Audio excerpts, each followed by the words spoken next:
Well, welcome everyone. Thank you for joining us today as part of our ULI Louisiana panel series. Today we're focusing on the future of workplace. And as all of our panelists can attest today, we don't know what the future looks like, but we're going to continue to have these conversations and share some best practices and hopefully leave today with a little bit of more insight and a direction moving forward. First of all, I just want to share a little bit about who we are. So ULI, the Urban Land Institute, we have a local Louisiana chapter here with 295 members, but we're part of an overall worldwide organization. Our mission is to provide leadership in the responsible land use and create and sustain thriving communities worldwide. We do that through programming that can include building tours, networking. We have educational series like the one you're joining in today, and hopefully someday soon we'll be joining in person with our breakfast series and our conference. There we go. I want to thank our sponsors. We are a self-sustaining group, and this programming that you see today could not be done without our annual sponsors. So thank you to everyone on the sheet. If anyone tuning in would like to become a sponsor, please follow up with us after the panel today. Some of our upcoming virtual events do include a Triangle Book Club. We'll be focusing on the color of law. Also on August 20th, we're going to have the future of the Claiborne Corridor. And on August 21st, we have a new member orientation at 9 a.m. That will help you get plugged in on what our group is, what volunteer opportunities we have. There's several committees that you can become a part of. I'm part of the programs committee, so you'll have the opportunity to meet with other people within ULI and get a little more engaged. So I encourage everyone to join us on August 21st. With that, I'm going to introduce our panelists today. First, I'll start off with our moderator. We have Kalisha Garrett. She is the principal consultant at Gen X Consulting, and she's also the executive director for the New Orleans Regional Black Chamber. She's also a licensed realtor. So as we know, she has no free time. With that combination, we're excited to have her plug in to all of our different businesses here today so we can learn a little bit about what they're seeing within their individual industries. So joining our panelists, we have Mac Bauer. He's the development director for Sterling Properties. He's been a member of the development team there since 2011. He's led notable projects such as the Academy Sports and Outdoors in Lake Charles, offices in Mid-City Market, which is a mixed-use development, and he also does work with Ochsner. Also joining us today, we have Sandra Corrigan. She is the Director of Office Leasing for SRSA, Commercial Real Estate, and she specializes in leasing and sales of office buildings in the greater New Orleans area. She also has a long list of awards, and so she's very knowledgeable and will be speaking today. She also facilitates some of the largest and most complicated transactions in New Orleans. It's very exciting. Also joining us today, we have John Zollinger. He is the Senior Vice President and New Orleans Market President at Home Bank, which is a Louisiana-based community bank serving many regions, also including areas in Mississippi. He leads an accomplished team of commercial bankers in the greater New Orleans area. He's also born and raised in New Orleans. We also have Lyle LeBlanc with us today. Lyle is the president of Scale Workspace. He was also born and raised in New Orleans. He graduated from Fordham University, and he immediately got involved with the local makers group and started working for a 3D printing company. After 5 years there, he moved on. He's currently the president of Scale Workspace, which is a shared work environment focused on building physical goods here in New Orleans. And last but not least, we have Amy Manley. She's the global lead of workplace performance strategies for Jacobs. There, she's going to link business needs, design, culture, and work to inform new ways of working and reimagine how work and place can drive business and people performance, which is so important. She's worked with Fortune 500 organizations on new ways of working models and industry benchmarking. So I thank you again, all of our panelists. And with that, I'm going to turn it over to Kalisha to lead our discussion today. Thanks, Rebecca, and welcome to all of you all who are attending in the webinar today. Education is key, and as the Executive Director of the New Orleans Regional Black Chamber of Commerce, we're so happy to participate and partner and actually know and work with many of you guys in the industry. Our business members span from developers, real estate investors, as well as those leasing agents and small businesses that participate in the day-to-day actions and environment that you all have your membership so solely focused on. And so with that, I'm happy to participate as a facilitator and hope that we can share in a meaningful discussion around what does the workplace look like now, and what does the future hold. We're joined by many of the panelists that Rebecca introduced earlier, and they are respective experts in their field. The first thing that I would like to do is share some information and allow them to provide just some insight into how they feel COVID is impacting their respective industries today, and then delve a little bit more into the current work space and what it looks like for the future. So if you would all like to share just briefly a little bit of information about your thoughts regarding the impact of COVID in your respective industries, and briefly what you think the immediate future hold. And if we can start with Mac, if you don't mind. Yeah, okay. I have a lot of notes here. It's really a mixed bag. And if you were going to ask me our position, I guess one of my first questions might be, is it from am I wearing my landlord hat or my tenant hat? Because then that'll affect my answer. Yeah, I mean, one of the first things definitely noticed in terms of the new workplaces is hygiene and space. And right, and so we have in the building we're in, for example, there are masks in all the common areas, and we take our temperature as we enter the building. In our office here, all of our brokers are in shared office space, and now they alternate days in and out of the office. Things like that, definitely different in my world, my day-to-day. A lot of it is negotiation and documentation. So most of the things that I'm doing are on the phone or emails, whether it's working on documents, contracts, agreements, things like that. So fortunately, I can do that anywhere I have a phone and a computer. So I'm a little more flexible in that regard. Thank you for sharing. And so leading back in with leasing, Sandra, if you don't mind, just sharing a little bit of what you're seeing today and how you think COVID is significantly impacting the space that you're in. Well, it's very interesting what's going on as far as occupancies in office buildings. We've seen, for the most part, between 20 and 30% of employees come back to the workspace. You're seeing a lot of, again, division of hours, division of days, and it should be interesting to see in the future because we're seeing different stats between national companies and local and regional companies, and that local and regional is coming back quicker. John, why don't you share with us, you're uniquely positioned on this panel and being more in a banking space, if you can share a little bit about how you have seen some of the interactions between either those landlord, property managers, and your tenants, and how COVID has impacted their financial perspectives here. I'll talk quickly about like our retail space. We closed our branches. We operated through drive-throughs. Did more volume than we've ever did through PPP and didn't miss a beat. Clients didn't really seem to miss coming into the branch, and we were able to accomplish everything that we were able to do kind of in person remotely. So we weren't really affected there, and I think that's going to change how people view how they access banking now through digital or online channels.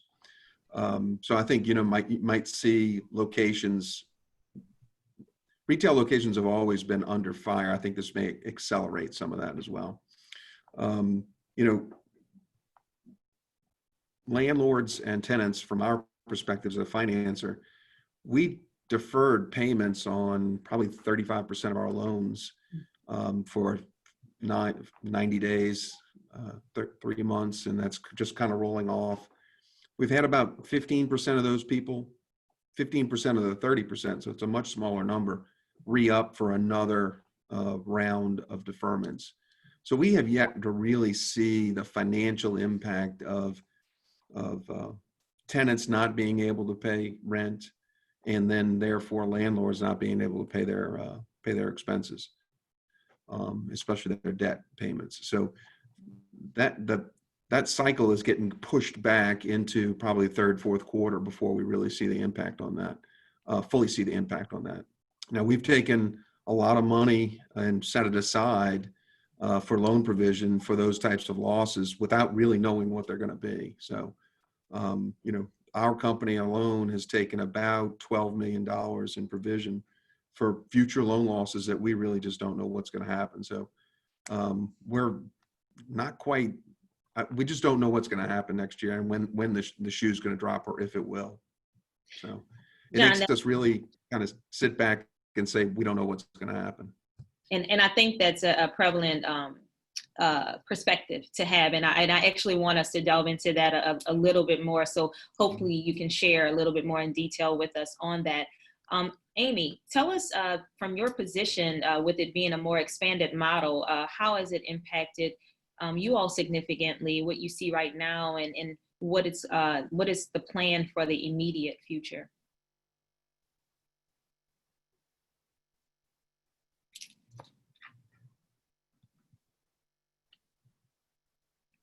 Sorry, I was muted. Okay, Thank you very much. I'll respond maybe in two ways, since we're looking at the future of work, not only for our clients and customers, for our organizations with their own real estate portfolios, but also what Jacobs is doing. So let's just talk about customers and our client base.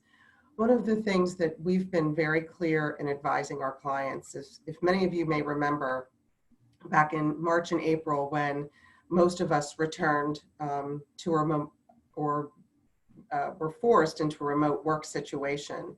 There were a lot of lots of recommendations immediately about what one should do with their people and with their work. And we actually advised our clients to take their time, that there should really be a clear consideration of and no rush to return staff to work immediately.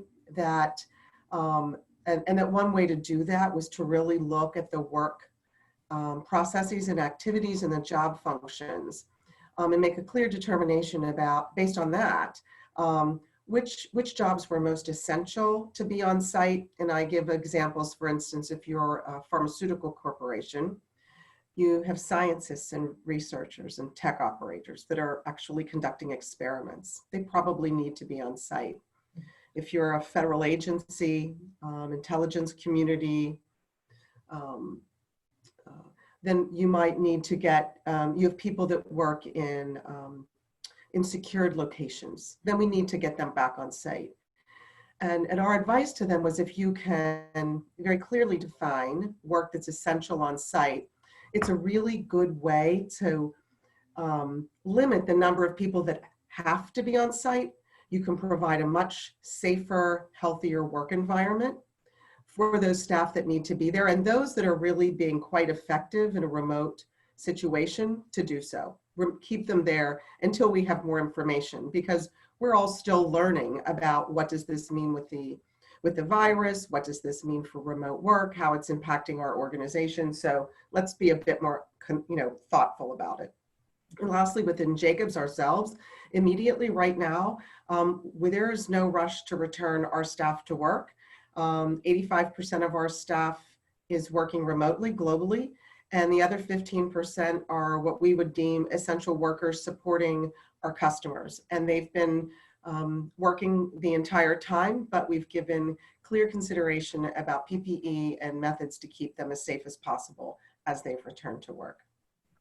Well, thank you for sharing. And just like with the previous panelists, I'm sure there's a little bit more in-depth detail that we're going to go through in some of the questions. But I want to give Lyle a chance to share presently what's going on with your space, and what are you guys seeing as this new trend that is being impacted from COVID? Sure. Thanks. The new normal is definitely not normal in the least. I think we have been incredibly fortunate. Obviously, COVID has really changed the nature, or changed a lot about our business. As you can imagine, running a shared work environment or a co-working space that's really geared towards, hey, a bunch of people you don't know, kind of densely populated in a space. This is perhaps not the best environment to try to run that. But what's unique about our space is kind of this emphasis on building physical goods. And so actually one of our members was Ochsner, who had this kind of incredible PPE need. So we actually pivoted our business and made about 75,000 face shields for Ochsner kind of in that period of time. And so we were very fortunate to say, okay, right, we can't really focus on necessarily the real estate or the membership part of our business, but we really get to focus on the fabrication part of it and kind of still address that kind of community need. As things have we've gone from phase 1 to phase 2, we've seen a number of our members and businesses return. And so our role has changed, and we've made our own masks and are kind of providing resources for these small businesses to make sure that they can continue to come in and operate safely, whether that's kind of hand sanitizer, kind of making sure people are appropriately spaced. But again, the kind of core focus, our sweet spot, are people who are making those physical goods, which is unfortunately something pretty difficult to try to do remotely or over Zoom, right? At some point, if people are building prototypes or building products, they have to access that machinery, and they have to kind of see if they work and really get their hands on them. To kind of answer to some of those, or mitigate those risks, similar to what other panelists have pointed to, we're staggering shifts, right? Some people are coming in Monday through Thursday, others are Tuesday through Friday. And we're doing taking temperatures and being as responsible as we can. So how has COVID changed our business? Pretty much entirely, right? But it's also been this big kind of stress test on I think in being forced to try to keep yourself separate from everyone else, you've realized how connected you are, one, to our members, or us to our customers to us. So in that sense, I think there's some strength there on kind of highlighting those connections and where they're really important, so that we can kind of continue to invest in them. Thank you. And each of you guys have actually shared some very important points that kind of lend into the ecosystem model of what our utilization of existing buildings and spaces, as well as the land that is available, and what our economy is going to look like moving forward during this COVID period, and what that uncertainty looks like. But just to delve a little bit further into the conversation, some of the things that we had discussed prior to in development of having this conversation was, what does that new workspace look like? Before, we were all really engaged in ensuring that we had an open and access space that was more, in with the culture. And to Lyle's point, I'm even as a business owner, I have an office in a shared space, and not knowing the individual that's walking in the door at that point was a selling point to me, because that meant that there was more engagement for me to have in a potential opportunity to meet someone that I may be able to do business with either now or in the future. But as we look at the restraints that are being placed within our buildings, and thankfully, I think I want to go to Sandra, and ask you about specific with leasing spaces and what you guys are looking at as it relates to those tenants that may not have been able to come back as of yet due to the parameters or the design of their existing space. And then if they are in more of a long-term lease scenario, what are you guys thinking internally as things that can be put into place to salvage those relationships and kind of help them during this period of time? Well, there's a lot more interest in private offices than there were before. You see people wanting more space. They want to spread out more. There's more interest in duplicating offices in different areas. It's exciting times for us. We're staying busy. We've got a lot of interest in office space. We're finding that it's fairly stable. We're not having the rental deferrals that you see in a lot of the retail locations. So office space has been fairly stable. So Matt, can you kind of jump in on that with as it relates to leasing space and some of the tenants, and if you have seen any trends or have received any information from individuals stating that they're not sure if they're going to be able to stay viable, or what does that market look like for you? Yeah, that it is a mixed bag. We don't have the answers. I don't know that anyone does right now. We have seen on our larger tenants, our nationals, a bit of downsizing, or where they're flexing, or they'd like flex space, or the flexibility to downsize. If they are talking about extensions, it's with with more options for shorter term, things like that. They're seeking different forms of rent concessions. And then when you get into the smaller tenants or the local tenants or things that are less than 2,000 square feet, those are definitely shorter term, and they may not know the viability of their business long term. And then to what Sandra was just speaking about, like we've also seen some of the garden office and maybe smaller scale suburban market type I guess space is coming available and people shifting to that. I don't know how that'll play out long term, but we'll just kind of wait and see. So John, from a banking perspective and the daunting news that we all saw today with the decrease, that over 30% drop with GDP, and how that is going to impact the weight of our dollar internationally, as well as the economy as a whole from a lending perspective.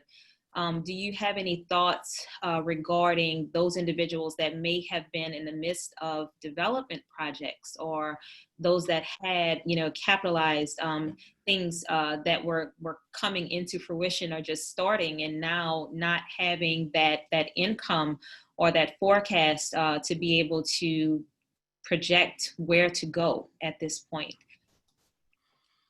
And we've seen about 5 or 6 clients that I know of directly who have put the brakes on development. We were working on a project that was going to be short-term rental, rented completely to one big group that does short-term rentals. And they decided they're going to wait and see and probably think about things maybe early 21 as to when to maybe kick things off again. And those were 2 projects for that one client that they're working on. So, we have seen people do that. And then we've also seen people say, you know what, now's the time to start. And so we're going to go so that when things do kick back in, we're going to be ready for it when it comes back. So, risk tolerances for clients are always different. And, the challenge for us is the fact that we don't really take a whole lot of risk in the banking world. We don't get a big return. And so therefore we don't take a big risk. And so I think you could expect banks in general to be very shy and very standoffish when it comes to approving new credit and, looking to take chances, because that's not what we do. And so, we're going to be pretty conservative when it comes to things and probably want to stand pat. Conversely, what we've seen is that cash is just piling up in the bank. People are not spending money. They are hoarding cash. And so, there's plenty of money to lend now, but we're not interested in lending it, at least for the most part. I'm not saying the spigot's completely turned off, but it's down to a trickle maybe. Amy, from a global perspective, or just in the landscape of what you guys do on a day-to-day basis, I know that you stated that 80% or so of the employees are remote, and you have some essential personnel that are there. But what does that workforce look like for you guys from a standmark of having consistent employees and the ability for you all to continue your workflow as is? Or will this COVID pandemic reduce the amount of employees that you guys may need and thusly, negatively impact the workforce? It's a great question. So at Jacobs, our senior leadership team has made a commitment that they want to retain all talent because we know that loss of talent makes it quite difficult to recruit new talent. And we know how hard it is to find good hires, right? So Jacobs has invested significantly in digital platforms. We had digital platforms before, but as we all moved to full remote, we changed our platform from Skype to Teams. There was just some benefit for our organization to do that. We've had a lot of ongoing training. I would say that one of the things that is clear, and this is for all organizations in a digital and a remote world, is to really be much more deliberate in communications, education, training, and regular communications with staff. So CEO town halls, manager one-on-ones, and that connectivity has made a real difference to our employees. And we've done a series of surveys, one about 6 weeks after we all went home. So it probably would have been about early May. And we just did another pulse survey to understand how were employees feeling, what was their health and mental, their wellness. We wanted to make sure that people were both connected with their work and engaged, but also in a healthy state of mind. And we're finding that with few exception, people are transitioning comfortably. Many of our employees have said they'd like the ability to continue remote work moving forward in some fashion. And I think that will help shape our future of work real estate scenario as we move forward. But we do know that just personal connectivity has been a challenge for our staff. So we're working on that, developing some very deliberate social strategies within the organization to keep people connected, not so much with clients, but with each other. Amy, that is so key. I was actually going to transition into that question because Louisiana as a whole, but the South more in general are so used to having that social connectivity and trying to create a space of networking via Zoom from a virtual platform. While it does give you a face-to-face interaction, it's still not as interpersonal as being in the space with someone. So thank you for sharing on that. And Lyle, I actually want to come back to you because you made a great point in your opening statement where you guys took the opportunity to pivot. And I know that I've heard a lot from Michael Hecht with GNO Inc. and the transition and pivot platform that they have been pushing to businesses here. Can you share a little bit more about how your workspace is now placing things within the environment that is there to help to ensure safety while those individual tenants or the participants would come in to be able to utilize the workspace? And then also just a little bit more on that pivoting, because I think that's a great idea, and it's something that more of the individuals that may be listening today can take advantage of. For sure, yeah. So I think as a workspace kind of in the product design and prototyping kind of field, right, we're really well equipped to build a little bit of everything. And I think having those, I think that we are in essence built to pivot, right? So if someone comes up with a need, whether it's for, hey, we need pieces of plastic around our face to stop moisture, or we need copper surfaces, or hand sanitizer dispensers, or masks. We've got a variety of kind of fabrication equipment and designers on hand to kind of make that happen. And kind of echoing John's point on there are, I think, two approaches, right, in this like question of the unknown, which is the like, hold on to all my money and don't do anything and just kind of wait for the storm to pass, which is kind of this natural, just like, sit tight. We've taken the other approach, which is the like, okay, right, like jump to the front lines, jump into the fray. And I think that's because of to what we're talking about, that relationship. Basically, people within our community are saying, we need a thing and we can't get it. And so that's what's really driving the pivot that we see, or certainly from our side. But also there are all sorts of companies who are reinventing themselves or pivoting. And I think the key part to that pivot is having a clear line of sight on what that need is. And then it's just finding a way to use whatever's at your disposal to align to that need. And it's been really encouraging for me to see the small business community in the greater New Orleans area really rally to that. And so there was no need for some federal cavalry to roll in, or rather there was no patience to wait for someone else to roll in. It was saying, we've done that before, right? We're not gonna wait this time. We can step up and kind of be our own supply chain. And we've really taken that, I think, lesson to heart and see that as our role going forward, to kind of try to be that vanguard for our members and our customers outside of the retail space to say, how can we help people be their own supply chain, right? So it's not enough for us to be four walls with fancy furniture. How are we the people? How are we connecting them so that this workplace can really adapt and be flexible, and kind of adjust, I think, yeah, be more than just a tenant and a landlord there. I think expanding on what that relationship can be. And we've also really seen the dividends from that, kind of building on those relationships before this time of crisis, so that when I get a call at Sunday evening from a member, right, I'm going to answer the phone, right? I've been working with them on different projects, and it's like, I really need something by Monday morning or like Monday afternoon. And so I think it's really tough to I think make those relationships or to build that trust in such a stressful environment where there's so much unknown. So having those relationships already built, so that people know who you are, they know what you can do.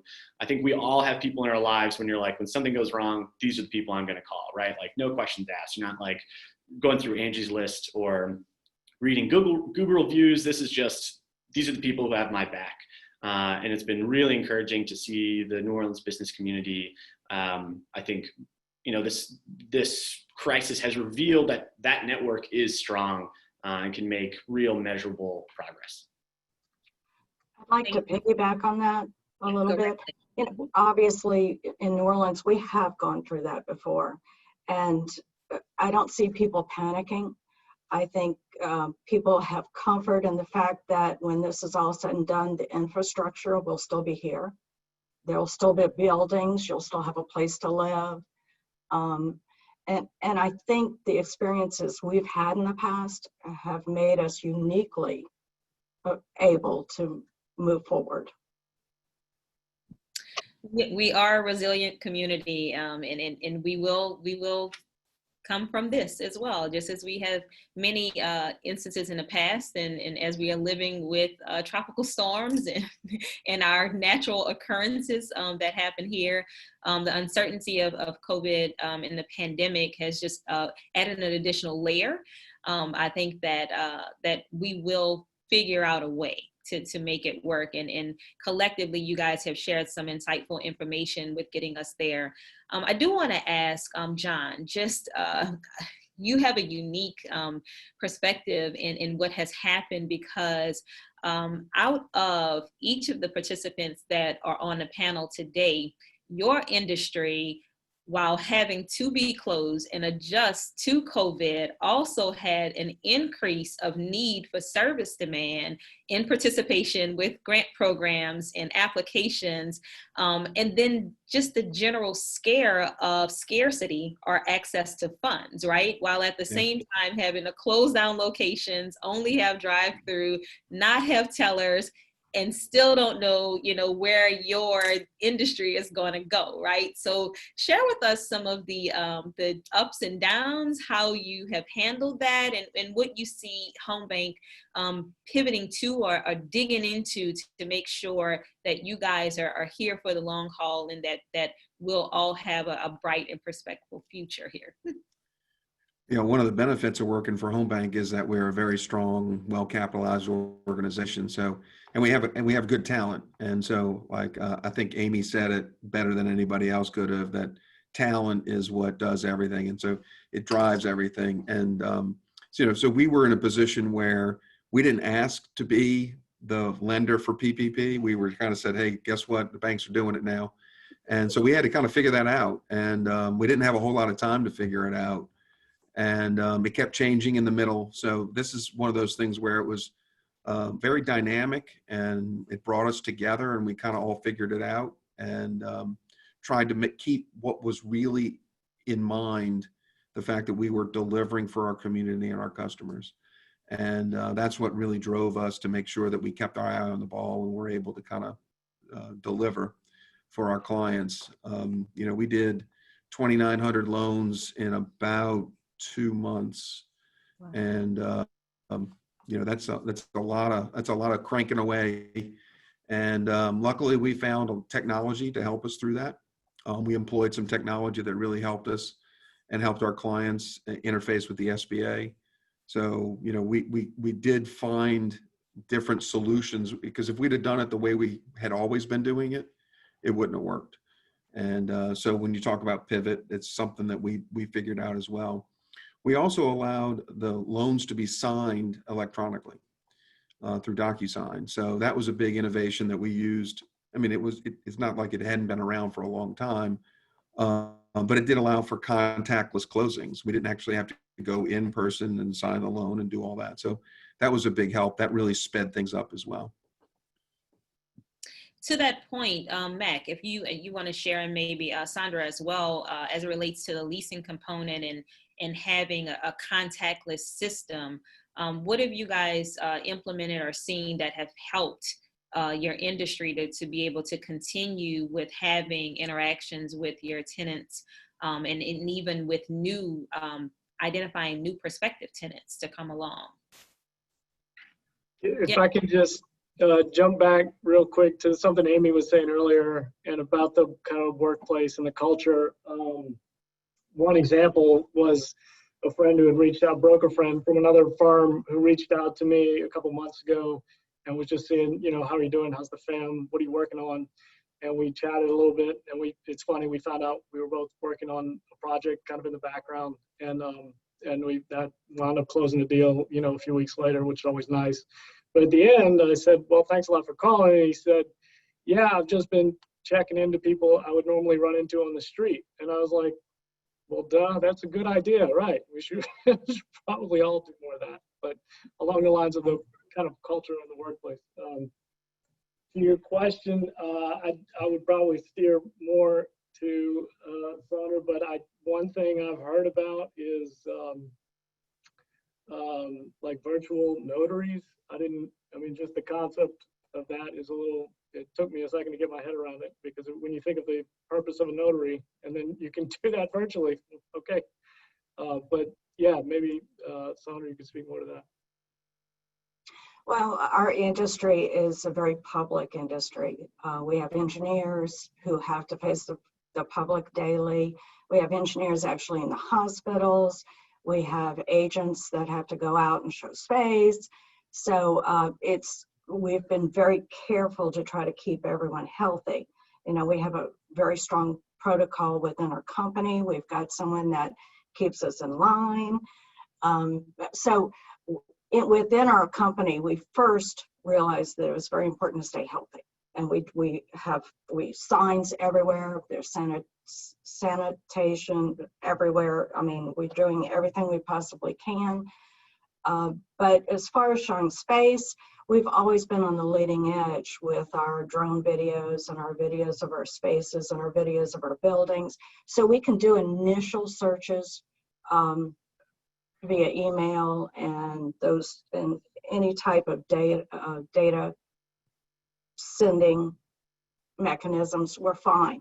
But ultimately, they're going to want to come see space. So we have to meet those people. We have to be in the buildings and see the contacts. And we just stay healthy. We do the CDC protocol and we take care of business. So, and this is probably a general question, but as we know, in the face of crises, we typically have to respond. We have to react. We need to adapt, and there's that word change, right? But in doing so, have any of your organizations adopted new policies or interactions, regulatory interactions that you have to do with your customers or clients that may not have been in place prior to COVID. I know one of which you shared, Mac, earlier was the virtual notary. I actually just saw one of my friends do that, and they had to do a Zoom to see someone sign. It was very interesting. But have there been any other policies that you guys have put in place that have impacted the industry that kind of touched between your normal services with your customer or client? I mean, we've started taking, temperatures. I think we've made changes to how we run our business or interact with our customers during this period of time. I don't think they're here to stay, right? We certainly, it's more of a kind of triage as it relates to kind of keeping people safe with an infectious disease, right? I hope I don't have to keep having to meet with people and just use my eyebrows to communicate expressions, right? Covered up every time. I think what I do think is probably here to change, and it's less about, I think, just our interactions with our customers. I think it's the decisions we've made internally about switching to a 4-day work week, and how we're also seeing that happen to our members and our partners, and that other people are realizing that, I think your workspace is just about as much about when as it is where, right? In terms of, hey, this is dedicated time. If you're working from home, right? Like, when can you turn off that switch to say, hey, I'm done with work and I'm now back to like being my home self or taking care of those tasks, or understanding the like, hey, it's 2:00, but I can leave to go take this errand, and then I can come back or finish it later. I think that flexibility has always kind of been out there, and you've heard about people with like the 4-hour work week or whatever. And there's been this hypothetical alternative, which is now necessary to explore, right? And people have to do it. And I think people are reacting differently to it. But I certainly think that it's really accelerated that change and made it way more mainstream, right? So if I told people last year that our team was doing kind of staggered 4-day work weeks, everyone would say, why? Like, what's driving it? But that it reduces, employee overlap in a confined space 2 out of 5 days a week, right? Like, okay, I guess that makes sense from a contagion standpoint. All right, I can justify it. But what's super surprising to see, hey, we haven't actually lost any productivity, right? Now that all of our employees have, 3-day weekends, but we're still getting the same amount of work done, I think is really the lasting change is this real critical reexamination of what about our work schedule and work life looks the way it does because it has to, versus just like, oh yeah, that's how it's always been done. And so I think that is certainly a lasting change that we're walking away from this experience with. Yeah, but Lyle, I think one of the things that's a challenge with that is that you miss that water cooler talk that happens, and that what I think in our business is really important is what I call groupthink. And that is, you take an idea and you bounce it around, and it's in the office and it happens in the hallway. You don't get that anymore. And that's something that's missing and a real challenge. But to Kalisha, to answer your question, in our industry, it's completely different. This has changed the game, I think, going forward, because like I talked about in the beginning, digital channels, online channels, more people have signed up for that kind of stuff now that they had to. But now they're using it, they like it, they're used to it, they're accepting it. And I think our business is going to be much different going forward. Now, there's a coin shortage. Now, have you guys really, really noticed there's a coin shortage? Probably not, because you're handing over your card to do everything. That is going to accelerate that as well. Okay, so they keep talking about this coin shortage, and I've never noticed it to really be a problem, because there's another way around it. And so I think it's in our business, we've always tried to think that we needed smaller spaces to do our business. We still think that face-to-face interactions with our clients are really important to help facilitate their banking and financial needs, but that becomes less and less. And I would, just to build on, if you don't mind, on what Lyle was saying and a bit on what John was saying. So I would agree that there's been this huge transformation in how organizations think about where work gets done and when work gets done. And I know that as we're for Jacobs, and even when talking to our clients, right, organizations about their own work activities and their own real estate portfolios within corporations, they're really looking, and I know we are looking at, to your point, John, what work is really well done in place, and understanding what is the purpose of place and how it connects people, how it supports co-creation, innovation, groupthink. But yet what we have found is that there's a lot of work that we do, that kind of focus time where you need to get into your own head and you need to kind of map out perhaps an idea where you're not ready to share that work. And we found in our own organization and other surveys we've conducted at other institutions that employees are saying that focused time they can find at work. Now, granted, it's hard right now. This is a really unusual time. Families are having to deal with elder care and with child care and with sharing spaces they never intended to share. But if we fast forward, we have a vaccine, we're back to whatever the next normal is, right? Perhaps it's easier to work in a different way. And maybe we've all had this digital transformation, and to John's point, people are accustomed to working that way. I truly believe that what work looks like and where we work and when we work will be completely transformed. And I think organizations are going to seize upon that, not only for flexibility and benefits to their employees to make better work-life balance, but also to make place much more meaningful and relevant to their organization, very purposeful. Thank you, Amy. And I know that we're coming up on about 13 minutes to the hour. I just want to let those attendees, if they are listening, if they have any questions, to go ahead and place them in the Q&A, and we'll definitely get to them. But as we continue the conversation, you guys have brought up one of the major points that we've been discussing throughout the business industry. What is, that place and space going to look like?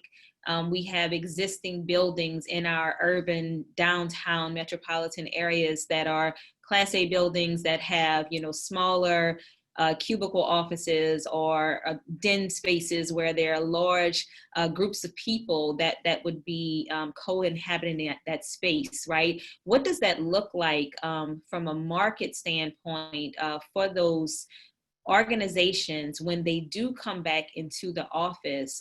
Have you had any of the clients that are wanting to redesign their locations or looking for spaces that accommodate the social distancing requirement better? Or have the tenants been okay with conforming and doing this maybe 2 days on, 2 days off? If you don't mind, Sandra, can you share if you've had any of those interactions? Sure. It's very early. We've had discussions with several people. Some people are suggesting that they might need to double their office space needs so that they can separate their people.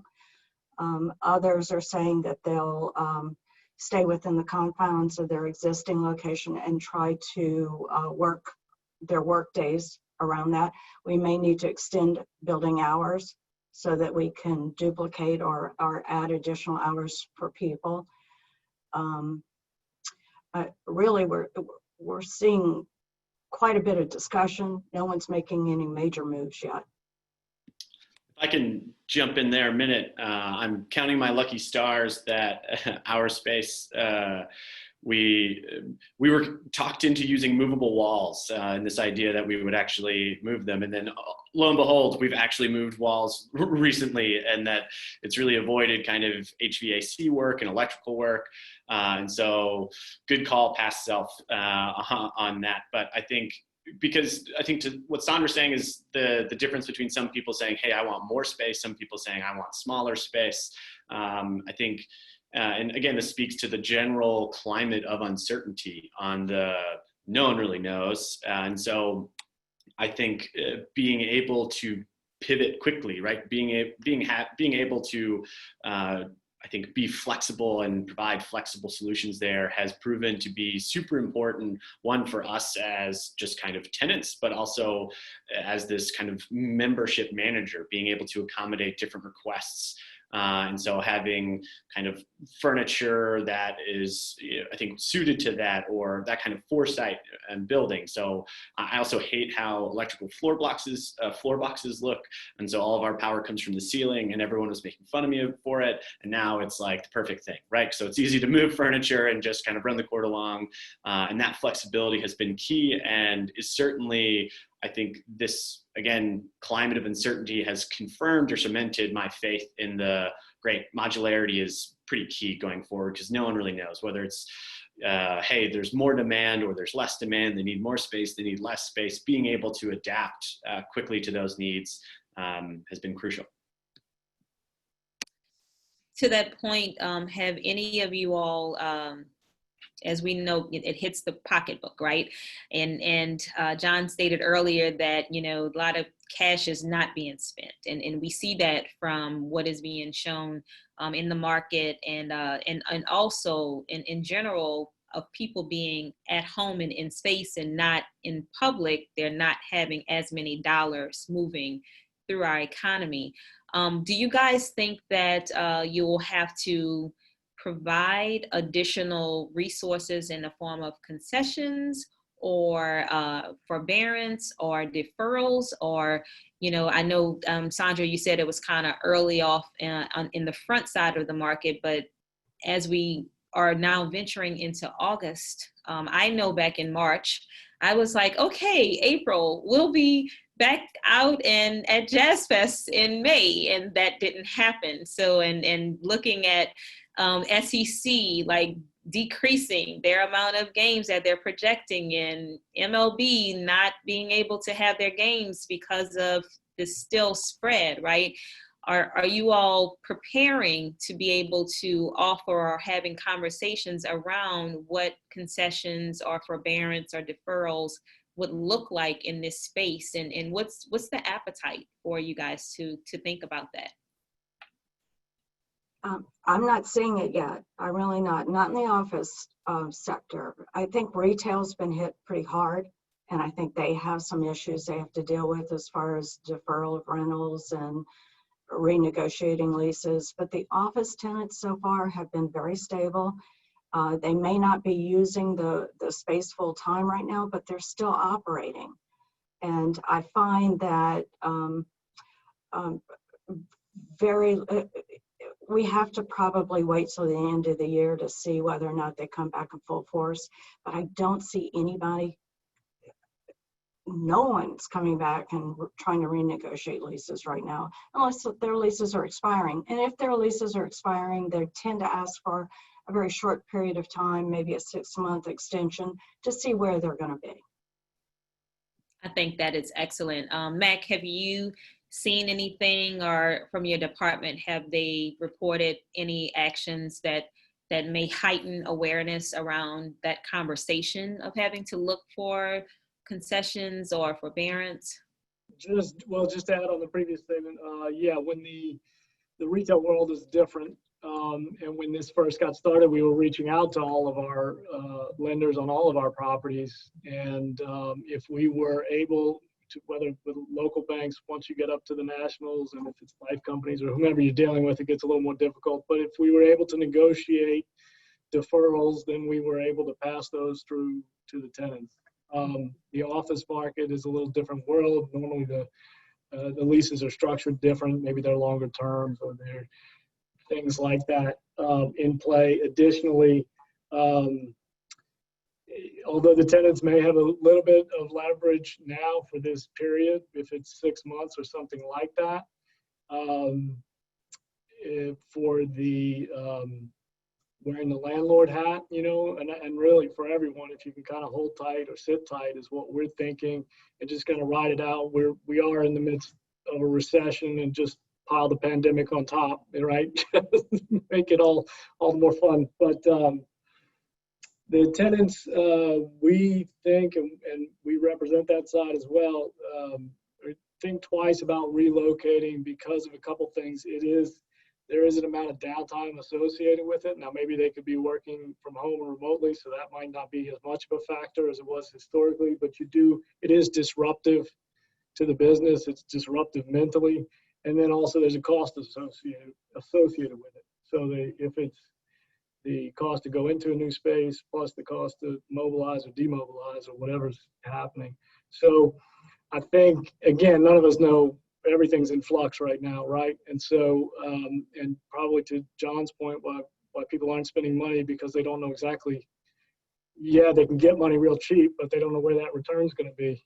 So, like, I think everyone's just kind of holding tight for the moment.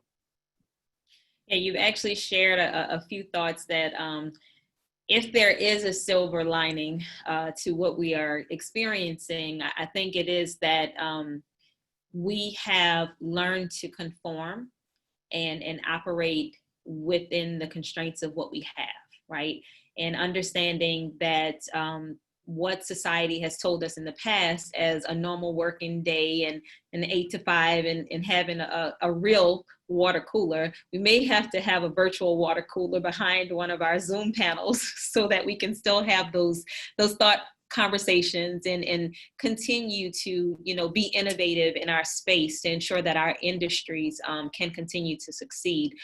So with that, I want to ask you guys if you have any last minute burning thoughts, things that you want to share with those individuals and the members that may be tuning into the webinar about your industries. I'm going to leave that open to you. And then from that point, I'm going to turn it back over to Rebecca. So any last minute burning thoughts that you guys want to share? I'd like to share something, Kalisha. You said something just now that kind of sparked something in my mind, and that is Americans are really resourceful and amazing in how we're able to kind of pivot and do whatever we do. And I think that entrepreneurial spirit and that can-do attitude in Americans is really special. And I think, we always have to look at two sides of a coin right now. America is a really great place for a lot of people, and it may not be perfect, but it's a really great place, especially to do business. And so, I look for people who do want to be able to invest and do those things and turn that profit so the world goes around, and hopefully we can make the place better. Thanks, John. I would just add one thing, that when I was listening to all of my fellow panelists speak, and Lyle said this, when you were talking about how you pivoted and shift and innovation and the entrepreneurial spirit, to John's point, as my team talks about the future of work for different organizations, we've been seeing that those companies, those businesses that we feel will really succeed and come out of this ahead are what all of you are saying that you're doing.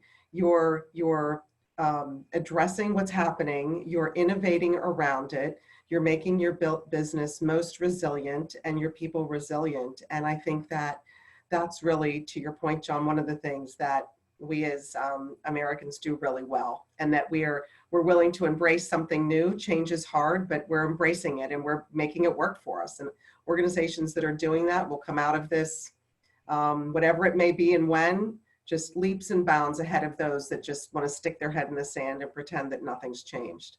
So it's just so remarkable to hear you all say about all the innovative things that you're doing.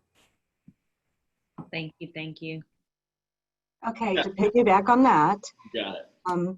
we have a great team here, and we really were missing each other. So we're doing these Zoom meetings for our sales meetings once a week.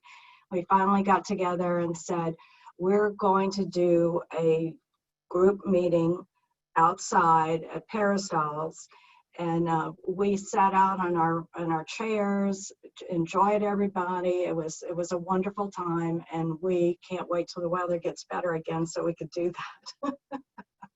But yeah, we're enjoying our time with our people. Yeah, I think I'm in the business of building things that haven't been built before, and part of that means things don't work.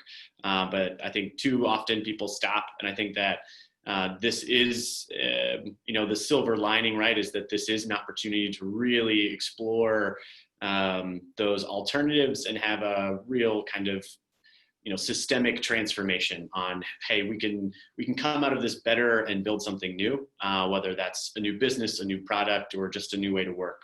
But that's what we're here to do. All right, guys, and ladies, Rebecca, I don't know if you guys have a close that you would like to do, but I would like to thank you all for allowing me to have some time to get to speak with you all, talk about the things that are going on right now, and hopefully have provided some sense of calm or solution to any of those participants that may be tuning in via the webinar. So I'll turn it back over to Rebecca. Thank you, Kalisha. And I want to thank all of our panelists again for joining us today and giving your insight. I think if there's anything we can take away from this is that there is optimistic and inspiring creative leadership that we see right here in our market. So thank you all for sharing that with us today. I also wanted to mention to Sandra, just let me know the next time y'all are meeting at Parasols, and Yes, socially distance, of course. of course. It's going So with that, I just wanted to a big mention, sales meeting.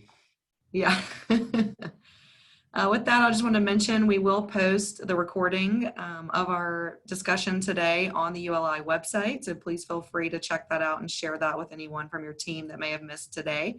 And just wanted to remind you all that we do have opportunity to join ULI with a committee or sponsorship. So please just check in with us if that's of interest to you. So with that, I want to thank everyone again. Kalisha, you did an amazing job moderating, keeping the discussion going, and we'll wish you all farewell. Thank you so much. Bye-bye. Bye. Thank you, everyone. Yes, Bye-bye. appreciate it.